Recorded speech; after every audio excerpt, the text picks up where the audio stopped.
Hey guys, this is Mr. H. Hey, um, for summer school, the goal is for us to try to pass the Regents exams. So what I'm going to be doing over the next few weeks is I'm going to be showing you the things that you need to know in order to be able to answer questions off the Regents exam. And today I'm going to start by showing you one of the things that I think is one of the more valuable things. It's called the store and check. And it's on your screen here.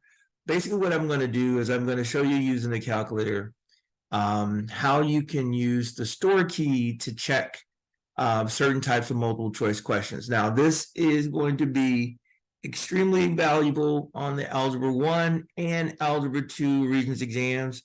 So what I'm going to do now is I'm going to show you how you would use the store key.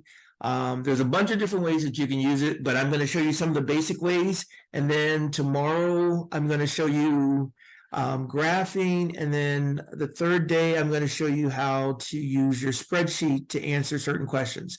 Now, the goal is to try to maximize the number of questions that we can get right on the Regents so that we can pass in August. Actually, August 16th is the date. So let me jump in here.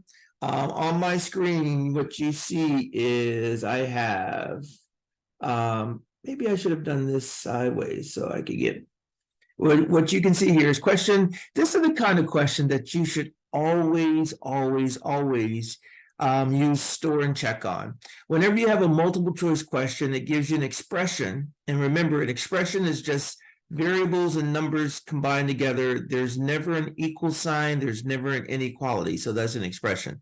And all you're going to do is you're going to find out when this expression is equivalent. So all we're trying to do is we're trying to find which one of these four expressions down here is equivalent to this one.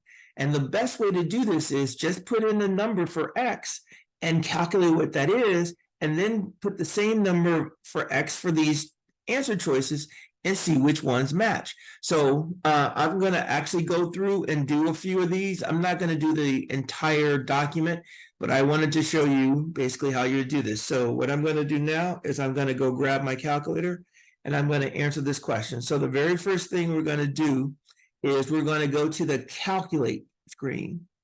And this is the key for storing numbers. You always start with the number. I'm going to say that again. You always begin by inputting the number, and then you're going to store it into a variable. So now, what number should you use? It really doesn't matter. Just do not use 0. Don't use 1, because those two are very special, unique numbers. But any other number will work. It doesn't matter if it's negative, doesn't matter if it has decimals, doesn't matter any of that. It just doesn't, you just can't use 0 or 1. So here's a number I like to use. I like to use $1.25. So 1.25.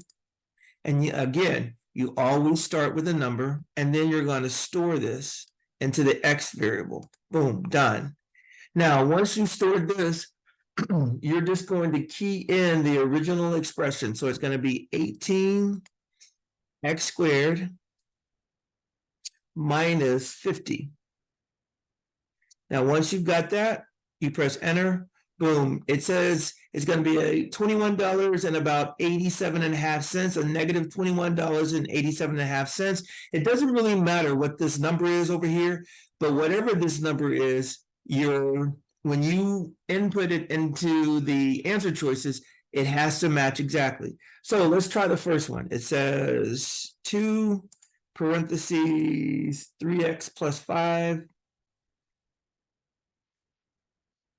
And then we're just going to square that.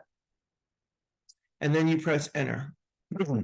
And that doesn't match. That's $153.12.5. That's not the answer. So on your answer sheet, let me show you what you should be doing. When you go to your answer sheet, you should be crossing this one off because that's not the answer. I'm not sure why I started with green, but you cross that off. And then you go to the next one. Now, in this case, it's pretty simple. You can just copy it. And the way that you copy is you go up and highlight it. Once it's highlighted, you press enter and it's copied. Now, all you have to do is go in and change the plus to a minus, and then press enter. And so that's $3.12.5. So that's not the answer. So we go back to the answer, our answer sheet, and we're going to mark that one off. Now we just go to the next one. Let's see here. The next one is 2 times 3x minus 5, parentheses, and then it's 3x plus 5, 3x plus 5, press enter, and there we go. It's a negative $21.87.5. So that's our answer. That one matches. So if we go to our answer sheet, boom, that's our answer choice. Now, anytime you see the word equivalent in the multiple choice section, that's what you should be saying. Oh, I can store a number and I can check it. That's always what you're looking for. Sometimes it won't say equivalent. It might say another, it might have another word that actually means the same thing. So let me show you what I mean by that. Now, if you look at the next problem on this, on my sheet here, let me zoom in here or move it up a little bit. Now, this one, number 6 here, the second one says, it doesn't say equivalent expressions. What it does say is that when you look at the area of this quadratic, this is 3x squared minus 10x minus 8, they're saying the area that's represented by this quadratic, and again, this is an expression because you don't see an equal sign or inequality. It says which one of these other expressions has the same area, which is basically saying which one is equivalent. Now, it didn't say the word equivalent, but that's what you guys should say. Oh, they're asking for the equivalent. So basically what you're going to do is what we did before. Now, if you look at this answer, what I did here is I just stored 125 into X just like I did up here, $1.25. And then I typed in the original expression. And then I went and found the one that matched. And it just happened to be the first one. So you don't have, once you find the one that matches, you're done. Circle it, bubble it in, and keep it moving. All right. So again, even though this one didn't say equivalent expression, it said the same area as the original expression. So that's basically the same thing as equivalent. All right, let's see. What do we have? What's next? What's next? This one is basically just a, it says equivalent here. So because it says equivalent, you can put in a number for M. I would suggest $1.25. You're going to key this, you're going to key in this part, and you're going to find out what the output is or what the number is. And then you're just going to go to each one of these and see which one matches. They all might match, none of them might match, but you got to check them all. Let's go ahead and do this one. Let's go ahead and do this one. So let me go to my calculator, and then we're going to do this one. Okay, so I'm going to get rid of all of this stuff. So I'm going to go menu 15. It's cleared. Now, I've already stored $1.25, so I don't have to restore that. And if you want to know what's in X, just press the X key. And if there's something already in there, you'll see it. So in this case, it's $1.25, which is what we put in there for the last problem. All right, so now what I'm going to do, actually, I'm going to use the letter that they gave us. So I'm going to switch this up a little bit. So let me get rid of this. Menu 15. Done. And so I'm going to store $1.25 into M, the letter M, and then press enter. And now I'm just going to go to the original one, which is, let me go back to my iPad so you guys can see it. I'm going to clear all of this other stuff so we can focus on it. All right, so here is the original expression that we're going to key in. It's going to be 2 times parentheses 3 raised to the 2m plus 1 power. So that's what I'm going to enter. That's going to be the original expression that I enter. So let's do that. It's going to be 2 parentheses 3, and then raise it to the power of 3 or 2m plus 1. So this would be 2m plus 1. Notice that the m was bolded. So this says $93 and about 53 cents. Basically, we want to match every single decimal.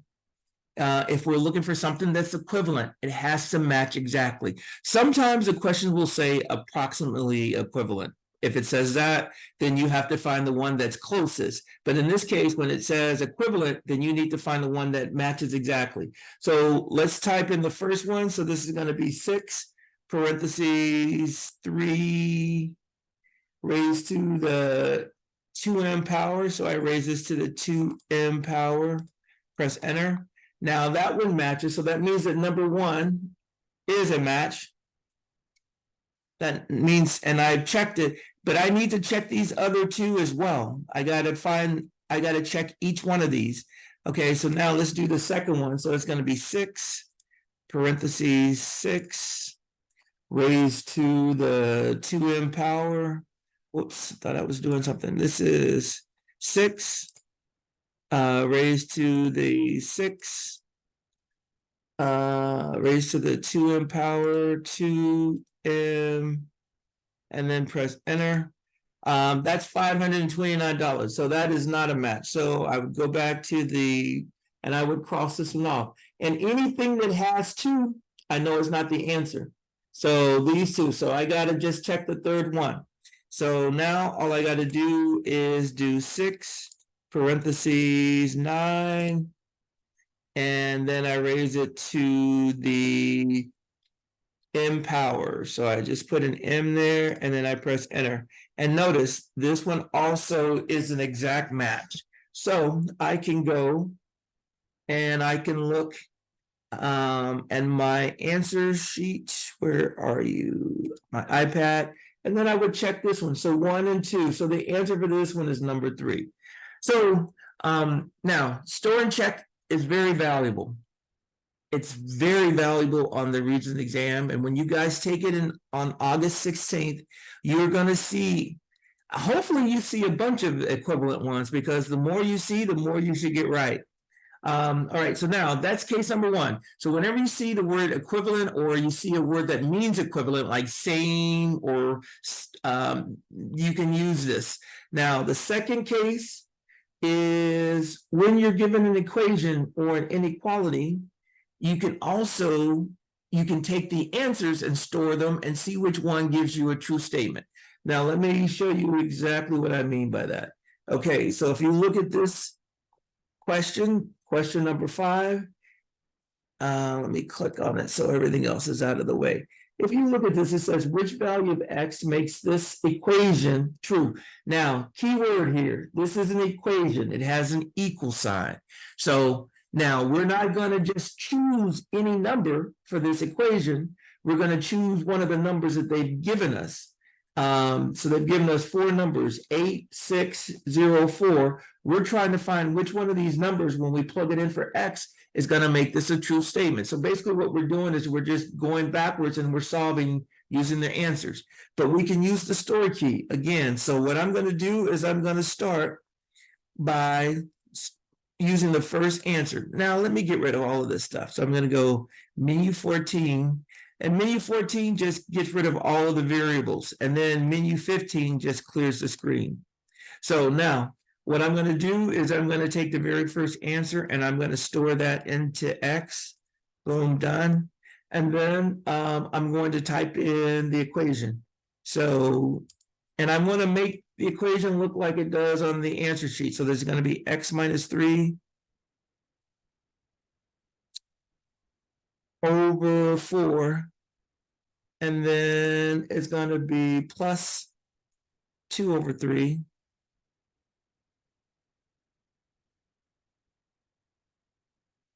equals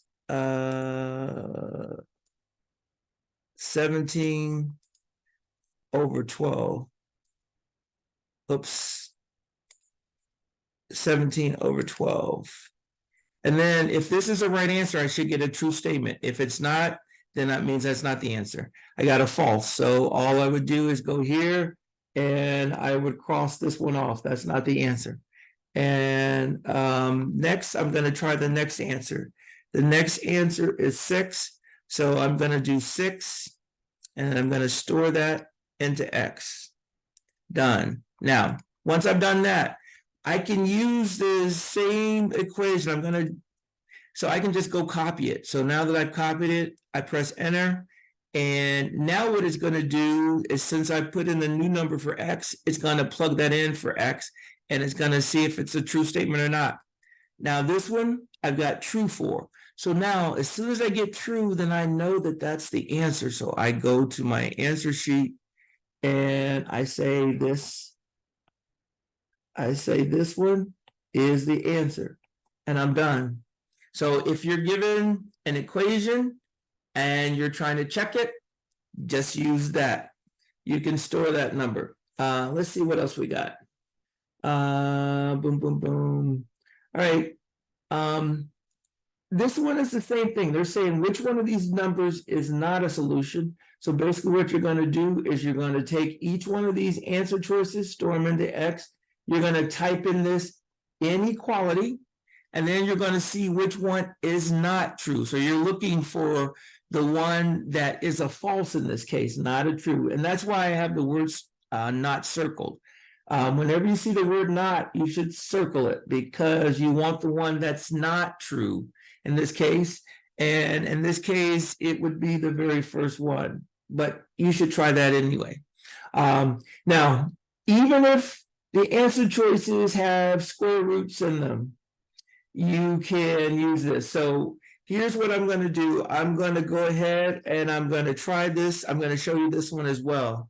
So let's go. So I'm doing question number 15. It says the solution to this equation, it has an equal sign, and it says one of these answer choices is the solution.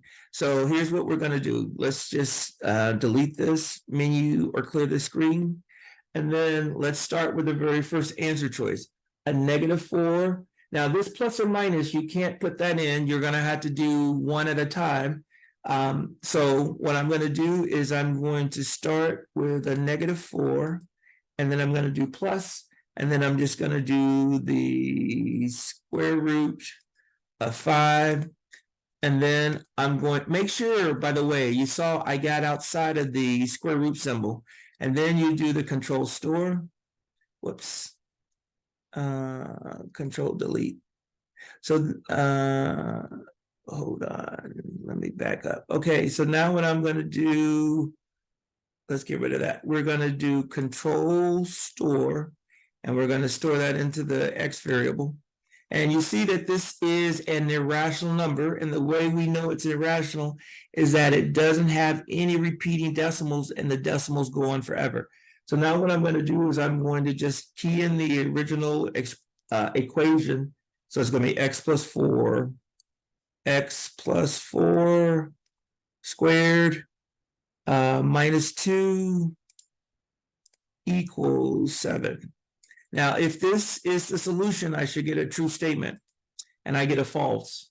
Now, I'm looking to see which one is actually the answer. So I'm going to jump because I want to save some time on this video. So I'm going to answer choice number 3. So I'm going to take a -1. I'm going to store that into X, press enter, and then I'm going to go up here and I'm going to copy this. Boom.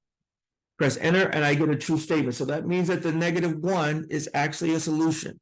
Now, what I'm going to do is I'm going to go ahead, even though I know this is the answer, I'm going to go ahead and check a -7 too, because they both should be solutions. So I'm going to try a -7 now, -7, and store that into X.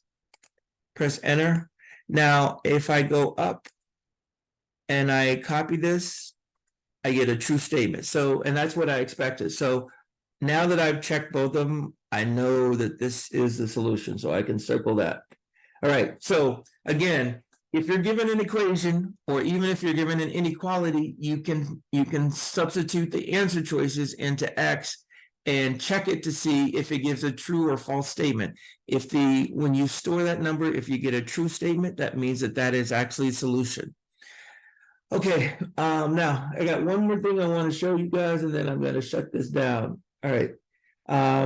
Now these are these kind of questions don't show up very often, but it's just another version of an equivalent expression, except that they give you a couple of other variables to kind of it's a little confusing, but basically it's the same thing. You're going to store a number, and then you're going to calculate the C and the D here, and you're going to calculate it and see which one matches.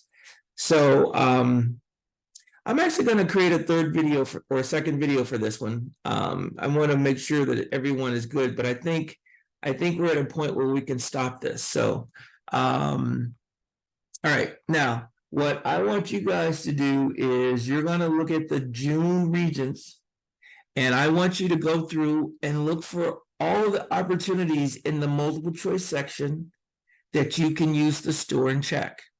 I think there's 3 or 4 that you can definitely easily just store and check. Make sure you find those. You should be able to get all of those questions right by just storing the number and checking. Remember, don't use 0, don't use 1, but any other number will work. All right. All right, guys, I'm going to sign off, and I hope to see you guys on Thursday. But I want to make sure you guys, please don't get lazy. I need you guys to do the work. And all right, I'll see you guys on Thursday. All right, bye.